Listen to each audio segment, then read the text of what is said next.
ضرورت ہے اور ہر علاقے میں اس کے انتظام کرنے کی ضرورت ہے. حضرت مولانا خالد سیف اللہ صاحب کہا کرتے ہیں کہ ایک جج سے ان کا سابقہ پڑا اور انہوں نے خلاف شرع ایک فیصلہ کیا جس میں عدت کا اور مینٹیننس کا مسئلہ تھا. تو خود ان کے شاگردوں نے ان سے استفسار کیا کہ شریعت میں ایسا نظام تو ہے نہیں, شریعت کا نظام تو الگ ہے, باوجود اس کے کہ آپ کے پاس وہ کتابیں ہیں اور آپ کو اس کا علم بھی ہے, لیکن آپ اس کے باوجود آپ نے خلاف شرع اور ایسا قانون کے مطابق فیصلہ کیوں لیا, آپ کو نہیں دینا چاہیے تھا. تو اس جج نے جو جواب دیا وہ سننے کے لائق ہے ہم لوگوں کے لیے. ان کا کہنا یہ تھا کہ مسلمانوں کے پاس اگر شریعت ہے, اگر وہ کہتے ہیں کہ ہماری شریعت ایسی ہے جو آسمانی شریعت ہے, سب سے بہتر شریعت ہے, تو ان کے کیس کورٹ تک آتے کیوں ہیں؟ جب وہ ہمارے پاس آئیں گے تو ہمارے پاس جو نظام ہے, جو دستور ہے, ہم اس کے مطابق فیصلہ کریں گے. ان کے علماء کو چاہیے, ان کے دانشوران کو چاہیے کہ وہ بیداری پیدا کریں اور اپنے مسائل کو اپنے تئیں, اپنے سماج میں اپنی شرعی پنچایت کے طور پر حل کرنے کی کوشش کریں. جب ان کے پاس ایسا مضبوط نظام, ایسا سسٹم نہیں ہوگا تو ان کی عوام کے اندر بیراہ روی ہوگی اور وہ مجبور ہو کر کے عدالت تک آئیں گے ہی. تو لہٰذا ہمیں دارالقضاء کے نظام کو اور اس کی اہمیت کو سمجھنا چاہیے, اور مکمل جن علاقوں میں بھی دارالقضاء قائم ہے, ہم آپ تمام حضرات سے گزارش کرتے ہیں کہ اس کے نظام کو جس طور پر آپ اس کے نظام کی مدد کر سکتے ہیں, آپ اس کی تشہیر کر کے, اس کی اہمیت کو بتلا کر کے, یا دوسروں کی رہنمائی کر کے جس طور پر آپ بتلا سکتے ہیں. میں آپ کو ایک بات بتاتا چلوں کہ یہ بل جو پاس ہوا ہے, اس بل کو عام طور پر ہم طلاق ثلاثہ بل کہتے ہیں کہ ٹرپل طلاق پر بین لگ گئی ہے. یہ ہم لوگوں کی غلط فہمی ہے. اصل اس بل کا نام ہے مسلم عورت کے تحفظات کا بل, اور اس بل کے اندر ہر وہ طلاق بینڈ ہے جو فوری طور پر عائد ہو جاتی ہے. اس بل کے اندر ٹرپل طلاق بھی بین ہے, اس بل کے اندر طلاق بائن بھی بین ہے, اس بل کے اندر خلا بھی بین ہے, اس بل کے اندر قاضی کے ذریعے کیا جانے والا فسخ بھی بین ہے. یعنی مسلمانوں کے پاس صرف ایک ہی طریقہ بچتا ہے کہ اگر آپ نے رجعی طلاق دی ہے تو آپ بچ سکتے ہیں, ورنہ اس کے علاوہ کوئی بھی طلاق آپ نے دی ہے اور معاملہ کورٹ تک پہنچ سکتا ہے, تو جو انجام ہے, جو سزائیں بتائی گئی ہیں, وہ لوگوں کی نظروں سے اوجھل ہوئی. تو مسلم سماج میں دارالقضاء ایک بہت اہمیت اور بہت ہی زیادہ اہمیت کی چیز ہے, اسے سمجھنا چاہیے. اور میں ایک بات بتاتا چلوں, اس کے بعد ہم دارالقضاء کی اہمیت اور اس کے نظام اور اس کے طریقہ کار کو بہت وضاحت سے سنیں گے کہ جس طرح سماج میں دارالقضاء قائم ہے کہ اگر میاں بیوی کے درمیان نزاع کی صورت آ جائے تو کس طرح ہم اس کو حل کریں. تو محلے کے طور پر یا علاقائی طور پر یا صوبائی طور پر ہمیں ایسے کاؤنسلنگ سینٹر قائم کرنا چاہیے جسے یورپ میں پری میرج کاؤنسلنگ سینٹر کہا جاتا ہے. حالانکہ یورپ اسے دوسرے مقصد کے لیے یوز کر رہا ہے, وہاں میرج کاؤنسلنگ تو ہے لیکن وہ سیکشول معنی میں اسے یوز کرتا ہے کہ جنسی تعلقات کیسے بنائے جائے, کب بنائے جائے, اس کی معلومات دیتا ہے.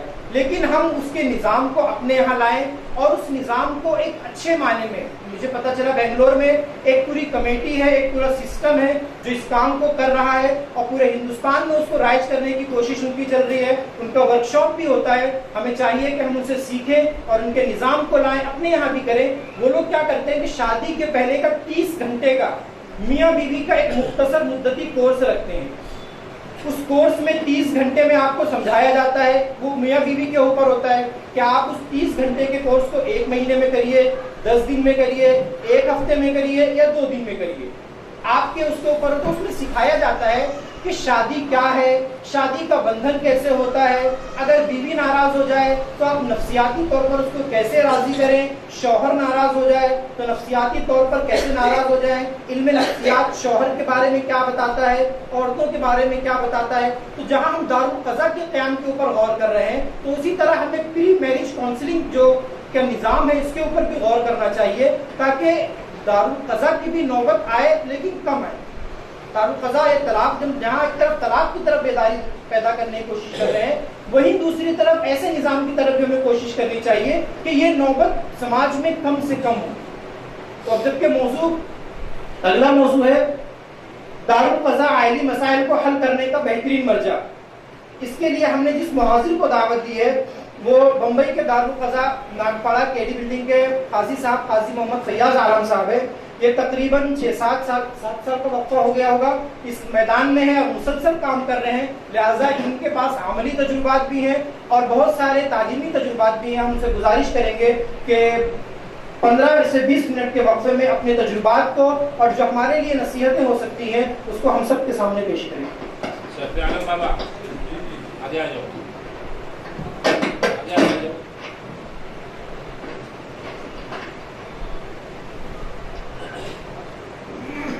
یہاں پہ پیچھے. بسم اللہ الرحمن الرحیم.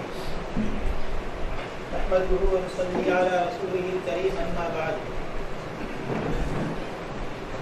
دارالقضا کے پورے نظام کو سمجھنے کے لیے کم از کم 2 گھنٹے کا وقت چاہیے. ہم نے پہلے کہا تھا کہ 1 گھنٹے کا ہم کو وقت دیا جائے, تو 1 گھنٹے کے بجائے ہم کو آدھا گھنٹے کا وقت دیا گیا. ابھی معلوم ہوا کہ 20 منٹ کا وقت دیا گیا. ابھی سنی رکھا کہ صرف 15 منٹ کا وقت, 15 سیکنڈ. تو بہت مختصر ترین وقت ہے. اس وقت میں پورے نظام کو سمجھنا بہت ہی دشوار ہے. اس کی کچھ وجوہات بھی یہ نظام کو سمجھنا کچھ دشوار بھی ہے. اس کی وجہ ہے, وجہ یہ ہے کہ آپ علماء کرام ہیں, عالم دین ہیں, آپ لوگوں نے نصاب پڑھا ہوگا, جو درس نظامی میں ہم نے بہت ساری کتابیں پڑھی ہوں گی, لیکن کتاب القضا اور باب ادب القاضی پڑھایا نہیں جاتا الا ماشاء اللہ. اس وجہ سے جو ہی قاضی کا نام ذہن میں آتا ہے تو لوگوں کا ذہن میں جاتا ہے اسلامی ملک اور وہاں کے قاضی. اور آج کل اگر قاضی لفظ بولا جاتا ہے تو فوراً لوگوں کا ذہن جاتا ہے نکاح پڑھانے والا قاضی. اور جب دارالقضا کا نام لوگ سنتے ہیں تو فوراً ذہن جاتا ہے کہ دارالقضا وہی لوگ جو طلاق کرواتے ہیں, فوراً ذہن یہ جاتا ہے. حالانکہ یہ بالکل غلط ہے.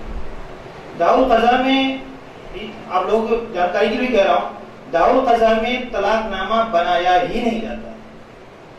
اب بتائیں ذرا, اگر کوئی مرد آ کر کہتا ہے کہ قاضی صاحب میں اپنی بیوی کو نہیں رکھنا چاہتا ہوں, آپ طلاق نامہ بنا دیں, تو ہم لوگ طلاق نامہ نہیں بناتے. تو کیا کرتے ہیں پھر, ان کو مشورہ دیتے ہیں تو صلح کے لیے درخواست دیجیے, ہم صلح کرنے کی کوشش کریں گے, آپ کی وائف کو بلائیں گے, دونوں کی بات چیت سننے کے بعد صلح اگر ہو جاتی ہے تو صلح نامہ بنا دیں گے, خلا اگر ہو جاتا ہے تو خلا نامہ بنا دیں گے. طلاق بتراضی زوجین اگر دونوں اگر راضی ہوتے ہیں تبھی طلاق نامہ دارالقضا سے بنتا ہے, ورنہ پھر طلاق نامہ دارالقضا سے نہیں بنتا. البتہ ان کو بعض دفعہ مشورہ دے دیتے ہیں کہ تم 1 طلاق رجعی یا 1 طلاق بائن دے دو. دارالقضا کا جو نظام ہے ہم نے بہت اچھی طرح سے تیاری کی تھی, لیکن افسوس ہے کہ موقع نہیں ملتا ہے. اللہ کے اتارے ہوئے قانون کے مطابق حق کے ساتھ لوگوں کے درمیان لوگوں کے جھگڑوں کو ختم کرنے کو قضا کہتے ہیں. بہت بڑے بڑے علماء کرام نے لکھا ہے کہ قاضی مقرر کرنا فرض کفایہ ہے, دارالقضا قائم کرنا فرض کفایہ ہے. علامہ ابن حماد رحمۃ اللہ نے لکھا ہے, واما وصف القضاء فرض کفایہ فلو امتنع الكل اثم, کہ اگر لوگ دارالقضا قائم نہیں کریں گے تو گنہگار ہوں گے. یہ بہت بڑی چیز ہے. اس وقت جو ممبئی میں دارالقضا ہے, تقریباً 9 دارالقضا ہیں ممبئی اور اطراف میں, اور ہر دارالقضا پر لوڈ بہت زیادہ ہے. سالانہ اگر 100 مقدمات درج ہوتے ہیں تو نارمل ہے, 100 سے زائد اگر ہو گئے تو بہت زیادہ لوڈ ہے. ہمارے یہاں ناگپاڑا میں 200 سے زیادہ 220-30 مقدمات درج ہوتے ہیں تو بہت زیادہ لوڈنگ ہے. ڈیلی 3-4 کیس کو حل کرنا پڑتا ہے. فقہاء نے لکھا کہ قاضی اگر پاگل ہو جائے تو کیا معذور ہو جائے گا؟ نہیں. مجھے بات سمجھ میں نہیں آ رہی تھی, قاضی کو پاگل ہو جائے گا, اب سمجھ میں آ رہا ہے. ابھی بات سمجھ میں آ رہی ہے, قاضی پاگل ہو سکتا ہے. ہم لوگ جاتے ہیں 9 بجے سے لے کر 3 بجے تک. جب ہم لوگوں کے جھگڑوں کو سنتے ہیں تو جھگڑا سن کر دماغ ہمارا ہو جاتا ہے. صحیح بات تو یہ ہے. تو یار دیکھیے بہت زیادہ لوڈ ہے ممبئی میں. تو آپ کا جو علاقہ ہے چیتا کیمپ, اسی طرح کرلا, ملاڈ, جوگیشوری, ان واشی,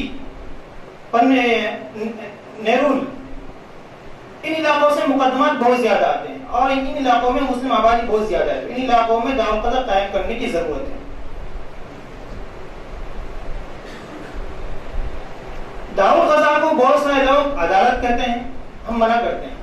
اس کی بہت ساری وجوہات ہیں, اس لیے کہ ہم ہندوستان میں رہتے ہیں. جب ہم عدالت کہتے ہیں اس کو, تو اس کا تھوڑا سا ٹکرانے کا شبہ پیدا ہوتا ہے کہ ہم کورٹ سے گویا کہ ٹکرا رہے ہیں. اس لیے دارالقضا کو دارالقضا ہی نام دیا جائے, اس کو عدالت یا شرعی عدالت کا نام نہ دیا جائے. آپ لوگوں کو معلوم ہے کہ نبی کریم صلی اللہ علیہ وسلم کے زمانے سے لے کر آج تک یہ نظام قضا جاری رہا ہے اور آئندہ بھی انشاءاللہ جاری رہے گا. نبی کریم صلی اللہ علیہ وسلم خود قاضی تھے. آپ علیہ السلام نے بہت سارے لوگوں کو قاضی بنایا. آپ علیہ السلام نے قاضیوں کا انٹرویو بھی لیا اور پھر قاضی مقرر فرمایا. حضرت معاذ بن جبل رضی اللہ تعالیٰ عنہ, ابو موسیٰ اشعری رضی اللہ تعالیٰ عنہ, اس طرح کے بہت سارے قضات کو نبی کریم صلی اللہ علیہ وسلم نے مقرر فرمایا. تو آپ علیہ السلام امیر تھے, قاضی بھی تھے. اسی سے علماء کرام نے مسئلہ یہ نکالا ہے کہ امیر قاضی کوئی از خود نہیں بن سکتا, بلکہ قاضی بنایا جا سکتا ہے. قاضی مقرر کرنا پڑے گا کسی کو. جیسے کوئی آدمی خود جج نہیں بن سکتا ہے کہ بھائی بول دے میں سپریم کورٹ کا جج ہوں, میں ہائی کورٹ کا جج ہوں, اسی طرح کوئی آدمی اپنے آپ کو قاضی نہیں کر سکتا. افسوس کی بات ہے کہ ممبئی اور اطراف میں قاضی اور قضات بہت سارے ہیں. جوگو شریف میں ایک صاحب ہے, ہمارے بھنڈی بازار میں ایک صاحب ہے, روزانہ 2-3 مقدمات لوگ لے کر آتے ہیں, اگر کہتے ہیں کہ بھائی وہ فلاں صاحب نے نکاح فسخ کر دیا, اس کو آپ دیکھیے. اس میں اس لیڈر میں لکھا ہے, کسی کا لکھا ہے رئیس القضات, کسی کا لکھا قاضی القضات, کسی کا لکھا چیف قاضی. حضرت مولانا خالد صاحب رحمانی صاحب کہتے ہیں کہ چیف قاضی نہیں ہے بلکہ چیف قاضی ہیں. تو لوگوں کو یہ مسئلہ معلوم نہیں ہے کہ قاضی بنا جاتا ہے یا بنایا جاتا ہے. اور افسوس کی بات ہے کہ بہت سارے علماء کرام کو یہ مسئلہ معلوم نہیں ہے. بہت اچھا, ان میں سے بعض ایسے بھی لوگ ہیں جو عالم ہیں, فاضل ہیں, ایک دو تو مظاہر بھی ہیں ہونا, جنہوں نے اپنے آپ کو قاضی القضات اور رئیس القضات اور چیف قاضی کہہ کر بورڈ لگا رکھا ہے اور لوگوں کے معاملات کو حل کرتے ہیں. صلح تک تو گنجائش ہے, ان فسخ نکاح بھی کر دیتے ہیں.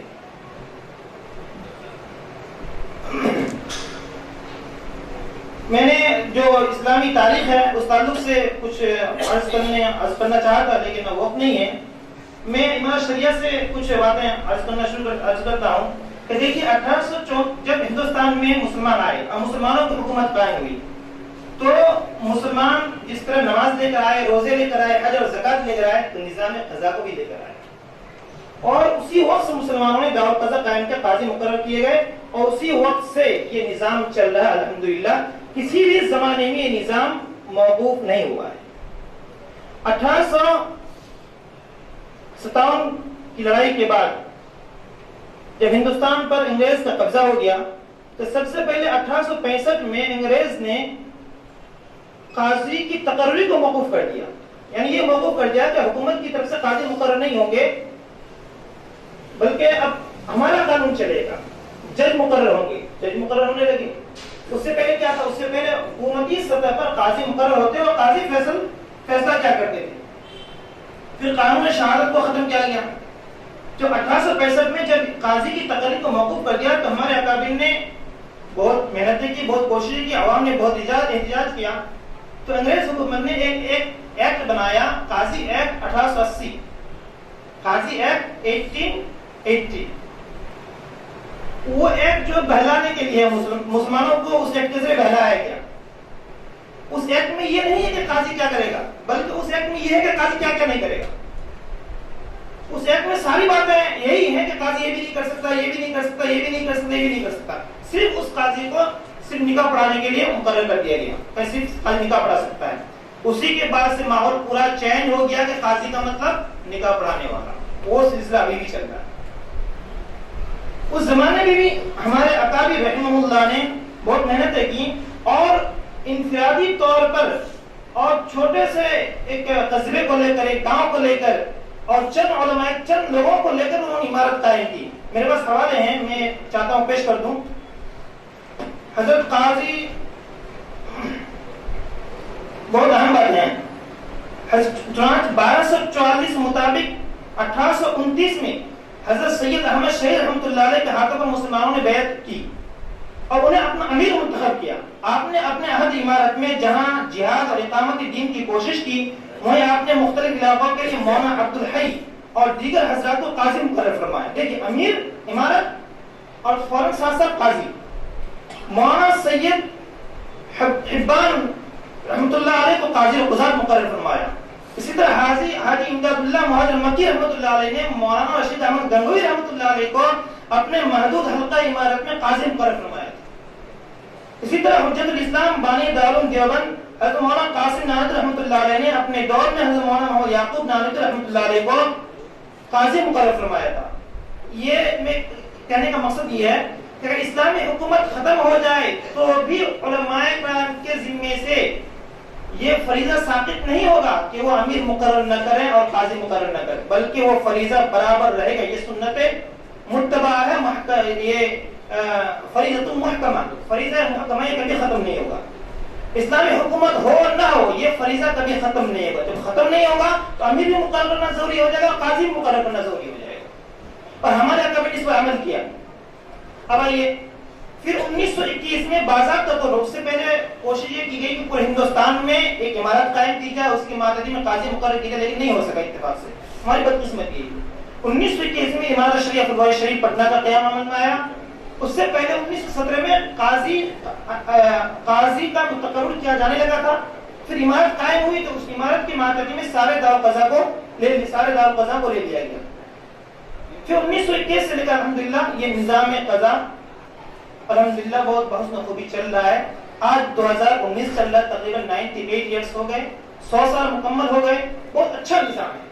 میں آپ کو تقریباً بات کرتا ہوں، ہمارے دارالقضا میں جو مقدمات آتے ہیں تو ہندوستان کے ہر جگہ سے مقدمات آتے ہیں. مقدمات یہ کہ ہم تو ممبئی کے مقدمات دیتے ہیں، لیکن وہ لوگ رہنے والے گجرات کے ہوتے ہیں، راجستھان کے ہوتے ہیں، بہار کے ہوتے ہیں، بنگال کے ہوتے ہیں. خوشی کی بات یہ ہے کہ جو مقدمات بہار سے آتے ہیں وہ چٹکی محل ہو جاتے ہیں.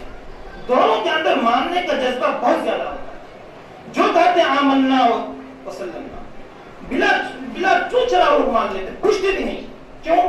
اس لیے کہ بہار میں، اڑیسہ میں، جھارکھنڈ میں 100 سالہ ایک گویا کے انہوں کا تجربہ ہے اور 100 سالہ محنت ہوئی لوگوں پر. اس محنت کا نتیجہ آج ہم کو یہاں دیکھنے میں آ رہا ہے، ممبئی میں دیکھنے میں آ رہا ہے. وہاں تو ہے ہی ہے، ہم ممبئی میں دیکھتے ہیں. بہار کے علاوہ اگر کہیں اور دوسرے علاقوں سے مقدمات آتے ہیں تو جس طرح وہ دونوں جھگڑتے ہیں گھر میں، وہ راستے میں بھی جھگڑتے ہوئے آتے ہیں اور دارالقضا میں بھی جھگڑتے ہیں. اور افسوس کی بات یہ ہے کہ ہم صرف ہمارے ساتھ بھی جھگڑا کرتے ہیں. تو محنت کرنی پڑے گی اور آپ لوگوں کو محنت کرنی پڑے گی. ایسا نہیں کہ آپ لوگ صرف دارالقضا کی رہنمائی کرتے ہیں، بلکہ مکمل طور پر آپ لوگوں سے رہنمائی مطلوب ہے. اور کچھ اہم پھر آل انڈیا مسلم پرسنل لا بورڈ کا 1972 میں قیام عمل میں آیا. 1983 میں آل انڈیا مسلم پرسنل لا بورڈ نے یہ طے کیا کہ دارالقضا قائم کیا جائے. 1993 میں آل انڈیا مسلم پرسنل لا بورڈ نے نظام قضا کو اپنے ماتحتی میں لے لیا. اب دیکھیے عمارت شریعہ جہاں جن علاقوں میں قائم ہے، بہار میں ہے، اڑیسہ میں، جھارکھنڈ میں ہے، آسام میں ہے، اسی طرح کرناٹک میں ہے، آپ کے تلنگانہ اور آندھرا میں ہے. جن جن علاقوں میں عمارت شریعہ قائم ہے وہاں آل انڈیا مسلم پرسنل لا بورڈ دارالقضا قائم نہیں کرتا ہے. ان کے علاوہ جو دیگر صوبے ہیں اس میں آل انڈیا مسلم پرسنل لا بورڈ دارالقضا قائم کرتا ہے. اب یہ ایک علمی بات ہے کہ اور کیا آل انڈیا مسلم پرسنل لا بورڈ کو دارالقضا قائم کرنے کا حق ہے یا نہیں، یہ اس کی تشریح آگے آ رہی ہے. میں آپ کو بتاؤں کہ دیکھیے ابھی آل انڈیا مسلم پرسنل لا بورڈ کے ماتحتی تقریباً 70 دارالقضا قائم ہے، وہ چل رہے ہیں الحمدللہ بہت خوبی چل رہے ہیں. ایک علمی بات کہ کیا غیر مسلم ممالک میں قاضی کی تقرری ہو سکتی ہے نہیں، قاضی مقرر کیا جا سکتا ہے نہیں. تو یاد رکھیے قاضی مقرر کرنے کی 4 شکلیں، بہت اہم باتیں سن لیجیے. 4 شکلیں. نمبر 1 امیر المومنین یا ان کا نائب قاضیوں کی تقرر کرے گا. سب کو معلوم ہے اسلامی ملک ہوگا تو امیر المومنین ہوگا، ان کا نائب قاضی مقرر کریں گے. اگر اسلامی ملک نہیں ہے، غیر اسلامی ملک ہے، تو ان میں غیر اسلامی ملک میں قاضی مقرر کرنے کی 3 شکلیں. کتنی؟ 3 شکلیں.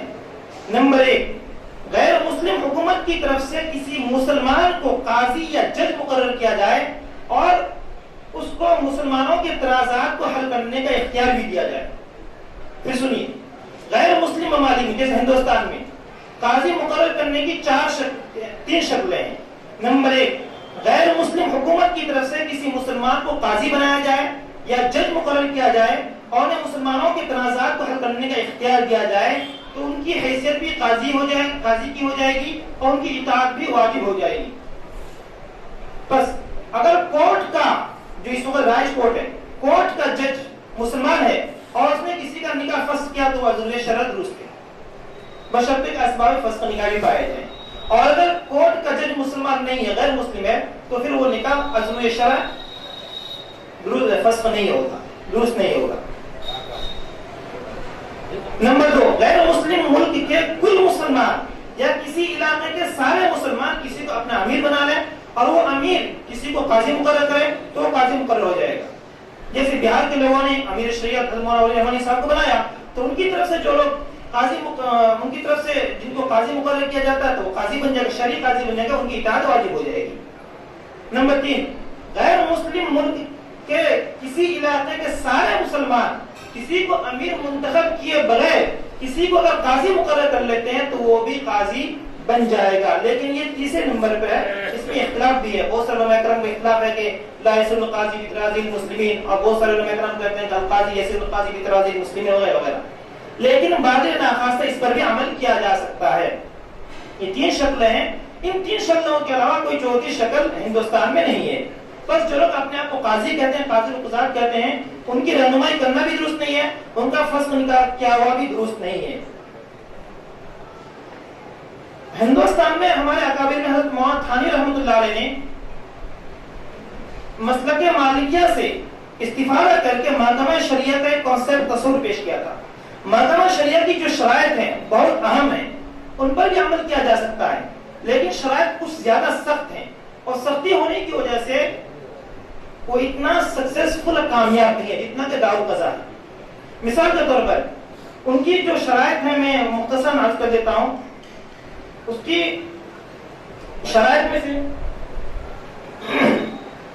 ایک شرط یہ ہے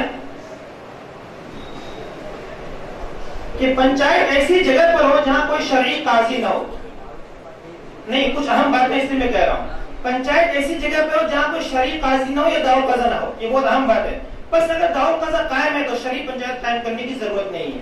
اس تعلق سے میں نے ہمارے اکابر سے مشورہ کیا، انہوں نے بھی یہی کہا کہ اگر دارالقضا قائم ہے آلریڈی یا شرعی قاضیاں تو شرعی پنچایت یا محکمہ شریعت قائم کرنے کی ضرورت نہیں. نمبر 2، پنچایت میں کم از کم 3 آدمیوں پر مشتمل ہو. اس لیے بھی کہہ رہا ہوں کہ بہت سارے لوگوں نے پنچایت کھول رکھا ہے اور اپنے آپ کو شرعی پنچایت محکمہ شریعت کہہ کر خود فیصلہ کر دیتے ہیں، درست نہیں ہے. وہ کم از کم 3 آدمی کا ہونا ضروری ہے. نمبر 3، پنچایت کے تمام ممبران معتبر اور مستند عالم دین ہو. نمبر 4، پنچایت کے تمام ممبران عادل یعنی دیندار ہوں. نمبر 5، کمیٹی کے تمام ارکان متفقہ طور پر فیصلہ کریں تبھی وہ فیصلہ نافذ ہوگا، ورنہ فیصلہ نافذ نہیں ہوگا. حضرت تھانی رحمۃ اللہ علیہ نے جو کتاب لکھی اس سے ہم نے استفادہ کیا ہے. ایک اہم بات یہ ہے کہ جب دارالقضا کی بات کہی جاتی ہے اور قاضی شریعت کی اطاعت واجب یہ کہی جاتی ہے تو علماء کرام یہ اعتراض کرتے ہیں کہ قاضیوں کے پاس قوت نافذہ نہیں ہے، اس لیے اس کی حیثیت ہی کیا ہے. تو یاد رکھنا چاہیے کہ علامہ طرابلسی رحمۃ اللہ علیہ نے لکھا ہے الحاکم من حیث انه حاکم لیس له الا الانشاء واما قوة التنفيذ فامر زائد على كونه حاکما. یعنی قوت تنفیذ فریضہ قضا سے امر زائد ہے. اگر قوت تنفیذ قاضی کے پاس ہے تو اچھی بات، اور قاضی کے پاس قوت تنفیذ نہیں ہے تب بھی وہ قاضی بن جائے گا اور اس کی اطاعت واجب ہوگی. ایک دوسرا اہم سوال عموماً یہ ہوتا ہے کہ دارالقضاؤں کی قانونی حیثیت کیا ہے. یہ بہت زیادہ لوگ سوال کرتے ہیں کہ آپ نے جو خلانامہ بنایا تھا، سلنامہ بنایا، اس کی حیثیت کیا ہے. تو یاد رکھنا چاہیے کہ ہندوستان کی دستور کی دفعہ نمبر 25 اور 26 میں ہم کو مذہبی آزادی مکمل طور پر حاصل ہے. یعنی اس بات کی آزادی حاصل ہے کہ ہم اپنے مذہب پر، اسلام پر مکمل طور پر عمل کر سکتے ہیں اور اس کے لیے ادارے قائم کر سکتے ہیں. بس اسی دفعہ کے تحت ہم مسجد اور مدرسہ قائم کرتے ہیں تو اسی دفعہ کے تحت ہم دارالقضا بھی قائم کرتے ہیں. تو دارالقضا جو فیصلہ ہوتا ہے شریعت کی بنیاد پر ہوتا ہے. تو جس طرح مذہبی آزادی یعنی مذہب پر عمل کرنے کی آزادی حاصل ہے، اسی طرح دارالقضا کے فیصلوں پر عمل کرنے کی بھی آزادی حاصل ہے. لوگ ہم سے پوچھتے ہیں تو ہم جواب دیتے ہیں کہ بھائی جس طرح آپ نماز پڑھتے ہیں آپ کو کوئی روک ٹوک نہیں کر سکتا، آپ زکات دیتے ہیں، حج کرتے ہیں، آپ کو کوئی روک ٹوک نہیں کر سکتا، اسی طرح اگر آپ دارالقضا کے فیصلے پر عمل کریں گے تو آپ کو کوئی روک ٹوک نہیں کرے گا۔ سپریم کورٹ میں 2005 میں وشوالوچن مدن نامی ایک غیر مسلم نے مقدمہ درج کیا۔ 2014 تک تقریباً 9 سال تک یہ اس مقدمے کی سماعت ہوئی، کافی بحث و مباحثہ ہوا۔ اس کے بعد 7 جولائی 2014 کو سپریم کورٹ نے فیصلہ کیا کہ دارالقضا کے جو کام کاج ہیں بہت اچھے ہیں، ان دارالقضا کو بند نہیں کیا جا سکتا، اس سے ہمارے کام میں تعاون ہوتا ہے اور بہت اچھا کام کر رہے ہیں۔ اور یہ کہہ کر سپریم کورٹ نے عرضی گزار کی درخواست کو خارج کر کے ڈسمس کر دیا۔ یہ بہت بڑی کامیابی ہے گویا کہ مسلمانوں کے لیے۔ دارالقضا ناگپرا کے خلاف بمبئی ہائی کورٹ میں ایک شخص نے مقدمہ درج کیا، اس نے لکھا کہ دارالقضا ناگپرا کو بند کر دیا جائے، تو اس کی بھی سماعت ہوئی اور 3-4 سال کے بعد جج نے فیصلہ کیا کہ دارالقضاؤں کو بند نہیں کیا جا سکتا کیونکہ ہمارے اوپر سے بہت بڑے بوجھ کو ہلکا کرتے ہیں۔ اب اس سمجھیے کہ دارالقضا کورٹ کا کس طرح تعاون کرتا ہے۔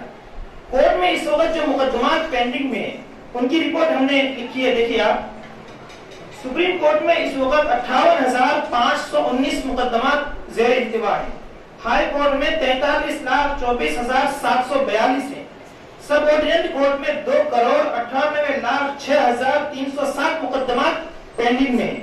جموں کشمیر کے علاوہ یہ سب مقدمات ہیں، ان میں سے 78,98,351 ایسے مقدمات ہیں جو 5 سال سے زیادہ عرصے سے زیر التوا ہیں۔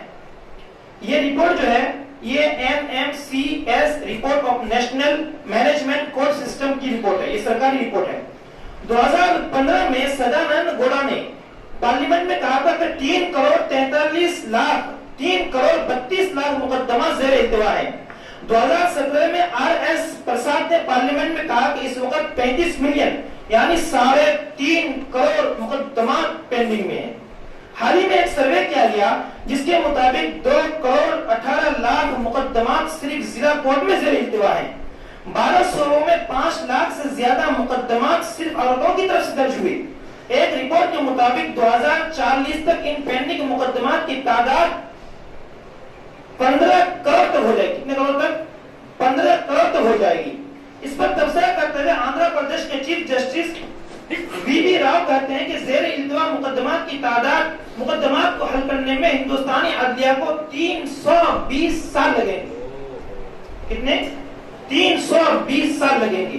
ایک رپورٹ کے مطابق سالانہ 70,000 مقدمات حل کریں گے تو قابو پایا جا سکتا ہے۔ واضح ہے کہ اس وقت ہندوستان کا سب سے قدیم ترین مقدمہ راج کرشنا کی وراثت کا ہے، جن کی وفات 1832 میں ہوئی تھی۔ اسی وقت سے یہ مقدمہ چل رہا ہے۔ 200 سال گزرنے کے باوجود ابھی تک اس کا فیصلہ نہیں ہوا ہے۔ یہ بھی یاد ہے کہ ہائی کورٹ یا سپریم کورٹ میں ایک مقدمے پر کارروائی سے لے کر فیصلہ ہونے تک تقریباً 10 لاکھ روپے خرچ ہوتے ہیں، جس میں فریقین اور وکلاء وغیرہ کی فیس بھی شامل ہے۔ ان چیزوں کو بتایا جائے اور تجربہ مشاہدہ بتاتا ہے کہ اگر کوئی معاملہ مقدمہ کورٹ میں جاتا ہے اور لڑکی کی عمر 25 سال ہے 26 سال ہے تو فیصلہ ہوتے ہوتے ہوتے ہوتے اس لڑکی کی عمر 30 سال 32 سال ہو جاتی ہے۔ اب اس 5-6 سال کے عرصے میں اس لڑکی کی بدنامی ہو جاتی ہے کہ فلاں کا مقدمہ کورٹ میں چل رہا ہے، اور جب ایسی کسی لڑکی کا معاملہ کورٹ میں چل رہا ہوتا کوئی بھی نہیں چاہے گا اس کو بیوی بنانا، کوئی بھی نہیں چاہے گا اس کو بہو بنانا، تو اس کی دوسری تیسری شادی میں پریشانی ہوتی ہے۔ تو ان چیزوں کو آپ لوگوں کو بتائیں اور لوگوں کو دیکھیے۔ اور ایک چیز صریح الفاظ میں آپ منع نہ کریں، آپ یہ نہ کہ کورٹ میں مت جاؤ، آپ یہ کہیے کہ کورٹس یہ کیا بولتے ہیں دارالقضا جاؤ۔ دارالقضا جاؤ گے تو آپ کا معاملہ آسانی سے کم وقت میں کم خرچے میں حل ہو جائے گا۔ لوگ یہ سمجھتے ہیں کہ دارالقضا آج جائیں گے تو کل فیصلہ ہو جائے گا، ایسا نہیں ہے، بلکہ دارالقضا میں 4-5 مہینے تو کم از کم لگتے ہی ہیں۔ بس فرق یہ ہے کہ کورٹ میں 4-5 سال لگتے ہیں، یہاں 4-5 مہینے لگتے ہیں۔ اور ایک بات بتاؤں کہ ہم لوگ جب بیان وغیرہ کرتے ہیں تو جب بیان میں ہمیں چاہیے کہ پورا مسئلہ بتائیں، پورا مسئلہ نہ بتانے کی وجہ سے ہمیں بعض دفعہ پریشانی ہوتی ہے، ہم لوگ جو قارئ قضا انجام دیتے ہیں پریشانی ہوتی ہے۔ مثال کے طور پر آج کل ہر مسلمان مرد کو معلوم ہے کہ طلاق اب غض الحلال ہے، ناپسندیدہ چیز ہے، جب ہم دارالقضا میں مرد سے کہتے ہیں طلاق دے دو، مگر توبہ تو بھائی صاحب کیا بات کرتا، قاضی ہو مفتی ہو طلاق دینے کی کہہ رہے ہو؟ کیوں؟ اس کے ذہن میں یہ ہے کہ طلاق اب غضب الحلال ناپسندیدہ چیز ہے. لیکن دیکھیے وہ اپنی بیوی کے ساتھ مار پیٹ کرتا ہے، ظلم و ستم کرتا ہے، بیوی کا خرچہ نہیں دیتا ہے، بیوی کو 5 سال سے لٹکائے ہوئے ہے، تو کیا اس صورت میں بھی طلاق دینا ناپسندیدہ ہے؟ نہیں، بلکہ فقہاء کرام نے لکھا ہے ایسی صورت میں طلاق دینا واجب ہے، اگر وہ طلاق نہیں دیتا تو گنہگار ہوگا. تو یہ پورا مسئلہ بتایا جائے کہ طلاق ناپسندیدہ ہے، لیکن اگر حالات ایسے ہو جائیں تو طلاق دینا واجب بھی ہو جائے گا، طلاق دینا مستحب بھی ہو جائے گا. اسی طرح سب کو یہ مسئلہ معلوم ہے کہ عورت کی اجازت کے بغیر، عورت میکا، شوہر کی اجازت کے بغیر بیوی میکا نہیں جا سکتی ہے، سب کو معلوم ہے، اور ہم اپنے بیانات میں کہتے بھی ہیں، ہر شوہر کو معلوم ہوتا ہے. لیکن اس کے ساتھ ساتھ یہ مسئلہ بھی بتایا جائے کہ شوہر اگر اپنے ماں باپ سے، بیوی کو اپنے ماں باپ سے ملاقات سے روکے تو 15 دن کے بعد یا 1 مہینے کے بعد، آج کل تو لوگ ایسی شرط لگاتے ہیں مولانا کہ 1 سال تک 3 سال تک وہ اپنے ماں باپ سے ملاقات نہیں کر سکتے، بعض وقت لکھوا دیا جاتا ہے. تو یہ بھی مسئلہ بتایا جائے کہ لکھوانا بھی درست نہیں ہے، اس طرح صلح کرنا بھی درست نہیں ہے کہ یہ ماں باپ سے ملاقات نہیں کرے گی. تو یہ مسئلہ ساتھ ساتھ یہ مسئلہ ہی بتایا جائے کہ بیوی کے لیے اپنے ماں باپ سے ملاقات کرنے کی اجازت ہے. اگر شوہر اجازت نہ دے تو 1 مہینے کے بعد یا 1.5 مہینے کے بعد یا 3 مہینے کے بعد شوہر کی اجازت کے بغیر بھی جا سکتی ہے، کوئی برا نہیں ہوگا. یہ مسئلہ یہی ہے. اسی طرح حلالہ ہے، طلاق ہے. جب حلالہ کا نام سنتے ہیں تو فوراً ذہن میں آتا ہے، لوگ یہ سمجھتے ہیں کہ 3 مرتبہ طلاق بولے گا تبھی طلاق ہوگی. یہ غلط فہمی کہاں سے آئی؟ یہ غلط فہمی آئی جب ہم نکاح کرتے ہیں، وہیں سے غلط فہمی آئی. جب نکاح ہوتا ہے، ایجاب و قبول کرایا جاتا ہے، کتنی مرتبہ کرتے ہیں؟ 3 مرتبہ. 3 مرتبہ کیوں کرتے ہیں؟ 1 مرتبہ آپ نے ایجاب کیا، قبول ہو گیا. جب 3 مرتبہ ایجاب و قبول کرتے ہیں تو آدمی یہ سمجھتا ہے کہ 3 مرتبہ کہنا پڑے گا تبھی نکاح ختم ہوگا، ورنہ نکاح ختم نہیں ہوگا. تو لوگوں کو یہ بتایا جائے کہ 1 مرتبہ ایجاب و قبول سے نکاح ہو جاتا ہے اور 1 مرتبہ طلاق دینے سے نکاح ختم ہو جاتا ہے. 2 مرتبہ یا 3 مرتبہ طلاق دینے کی ضرورت نہیں. اور جو لوگ کچھ پڑھے لکھے ہیں وہ یہ سمجھتے ہیں کہ پہلے مہینے میں 1 طلاق، دوسرے مہینے میں 2 طلاق، تیسرے مہینے میں تیسری طلاق یہ دینا چاہیے. اس کی بھی ضرورت نہیں ہے. جب 1 طلاق کا رجی دے دیا آدمی اور وہی طلاق کا رجی 3 مہینے کے بعد طلاق بائن ہو جاتی ہے تو دوسری طلاق دینے کی ضرورت بھی نہیں ہے، تیسری طلاق دینے کی ضرورت نہیں. جب دوسری اور تیسری کی ضرورت ہی نہیں پڑے گی، طلاق کی ضرورت نہیں آئے گی. اب تو یہ ہے کہ ہم خلا کرتے ہیں، طلاق رجی دلواتے ہیں، طلاق بائن دلواتے ہیں. لوگ اگر پوچھتے ہیں کہ مولانا حلالہ کیسے کب کروائے گی، وہ یہ سمجھتے ہیں کہ ہر طلاق میں حلال ہے، حالانکہ ہر طلاق میں حلالہ نہیں ہے. تو اس طرح کے مسائل بھی لوگوں کو بیان کیے جائیں، لوگوں کے سامنے بیان کیے جائیں. مساجد میں اخلاقیات پر خوب بیان کرتے ہیں، ایمانیت پر خوب بیان کرتے ہیں، حج پر، زکات پر، نماز پر خوب بیان کرتے ہیں. میرے محترم بزرگوں، ان مسائل پر بھی بیان کیجئے اور مطالعہ کر کے بیان کریں گے انشاءاللہ. جی ٹائم ختم ہو گیا ہے، کافی وقت لے لیا میں نے، اس لیے اسی پر اپنی بات ختم کرتا ہوں. ہمارے